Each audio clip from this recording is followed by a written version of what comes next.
يا دار عبلة بالجواه تكلمي، وعمي صباحا دار عبلة واسلمي.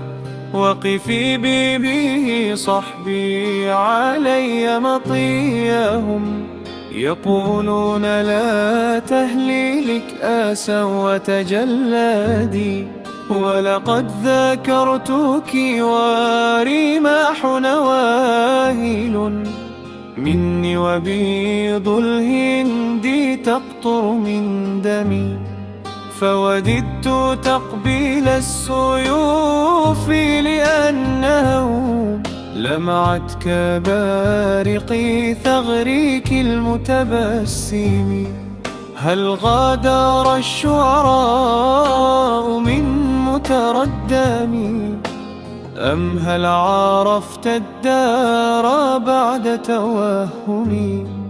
يا عبلى إني قد باليت بهواك، فأذل حين أذل وأكرم من يكرم. أغض طرفي ما بدت لي جارتي، حتى يواري جارتي مأواها. وأغض طرفي إن بدت لي جارتي، حتى يواري جارتي